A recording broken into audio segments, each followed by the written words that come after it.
mag-autumn na. Kaya inilabas na namin yung aming mga panlamig. Tara! Pagka magsa-summer or mag-winter, nagdo-donate kami para bibili kami ng bagong t-shirt kahit isa, dalawa, ganon. Minsan hindi pa eh. Tapos, pag sa jacket naman, di din kami mahilig bumili. So, mga regalo lang.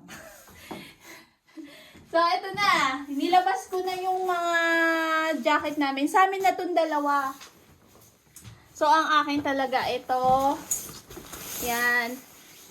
Tapos, ito. Ito, guys, sobrang tagal na nito. Alam nyo bang ano na to? 13 years. Pero maganda to. Maganda talaga to. So, yan, ito lang halos yung pinakamakapal kong jacket. So, kahit mahal or basta komportable sa katawan nyo, bumili kayo. Hindi ako mabili ha, kahit paulit-ulit yung suot kong jacket. Paulit-ulit yung suot kong jacket, okay lang. So, 13 years na to, no? Sa Taiwan pa to. Sobrang ganda nito. Tapos, talagang komportable ako dito. Tapos, tingnan nyo, kung 13 years na siya, tapos maganda pa. So, yung mga nagta-Taiwan, sa Latib ko to nabili. Ay, hindi to nabili. Niregalo lang to sa akin ng friend kong, Taiwanese na babae. So, niregalo niya to sa akin. Sobrang ganda nito. Kaya ako nagtatagal. So, hindi ko alam kung talagang ganun yung pero may nagsabi kasi dati-dati pa, hindi talaga nilalabhan ng madalas itong mga gantong jacket. Kasi feathers yung nasa loob nito.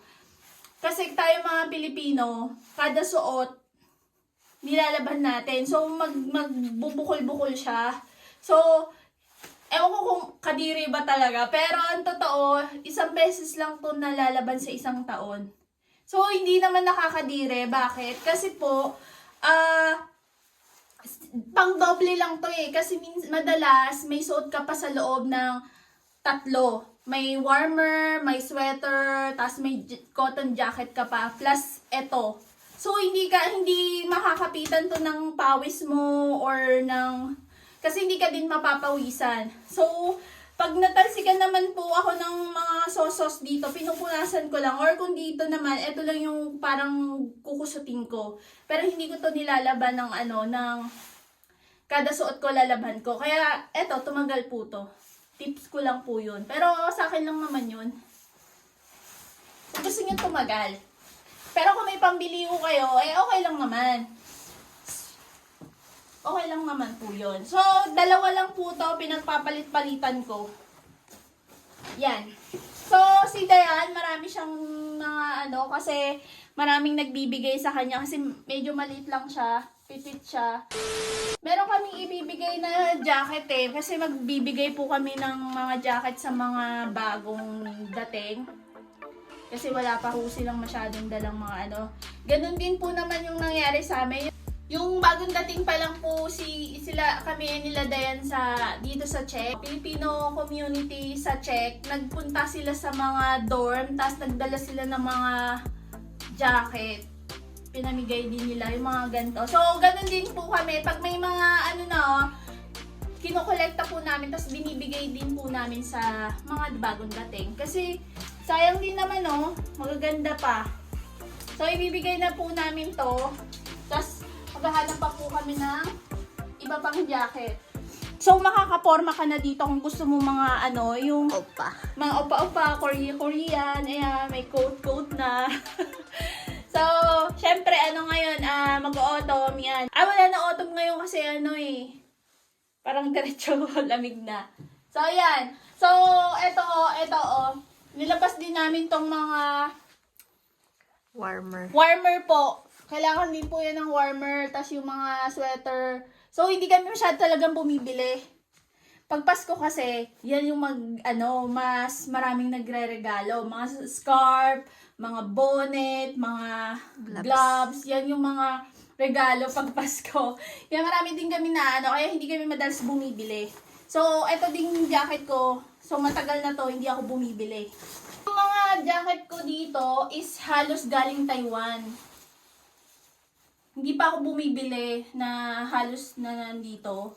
Puro galing Taiwan po yung mga dala ko. Kasi sa Taiwan marami din naman pong mga jacket na magaganda.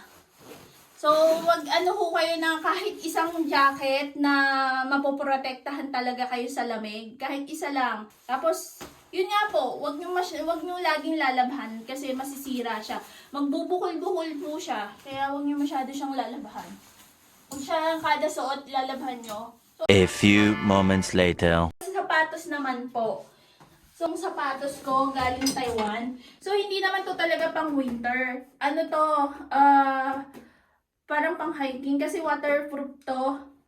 Kasi pag winter, pag umulan dito ng snow, mabasa. Lalo na pag sa sentro kayo. Mabasa siya. Kaya, at saka magaan. Kaya komportable ako dito. Magdadalawang medyas lang ako dito. Tapos, pag kasi nag-i-snow at nandito ka sa sentro, pag yung mga daanan ng mga mabasa kasi yung mga snow na tutunaw na agad. So, mag-iingat din, mas dapat bumili din po kayo ng sapatos na maganda kasi talagang malamig po talaga. Yung pang winter talaga. Hindi pwedeng yung mga ganito lang kasi tsaka madulas po pag mga winter lang. Yung ilang beses din po ako nadulas dun sa, yung bago pa lang ako, nadulas din po ako sa Prague. Tapos yung isa naming kasamahan, nadulas siya. Nagka-crack yung, bone niya dito sa may braso. Kasi yun yung pinangkalang niya. Marami nadidisgrasya, kaya mag-ingat din po sa pag-winter dito. So, ito yung, yung gustong-gusto ko. Ito lang, ganito lang yung yung kanyang pang yan. Tapos, kasi meron din siyang ganito. Dalawa, tig-isa kasi kaming ganito. Yun po. Tapos, mga na yan. So, nag-try lang ako, nag-order kami sa Timo. Medyo maganda din, kaso maliit siya sa paa ko. Kaya hindi ko na rin siya sinuot. Ibibigay ko na rin po ito. I-donate po. So, yun lang po. Kaya marami naman pong mabibilihan sa mga ukay-ukay. Kung sa lugar nyo may mga ukay-ukay, marami pong mabibilihan ngayong mga pa-winter na. So, yun po. Salamat po. Ingat po kayo palagi. Bye! Hi guys. So, kinolekta na namin yung iba pa namin mga jacket para ibigay sa mga bago. So, magaganda pa to. Yung iba dito, sobrang tagal na, pero maganda pa rin talaga siya. So, depende din yan sa pag-aalaga. So, madami yan. Kasi pupunta kami ng mga dorm ngayon. So, ibibigay namin to sa mga bago. Yung Pinoy Mark ibibigay kasi magtitinda kami ngayon. So, hindi magandang panahon ngayon guys dito sa Czech.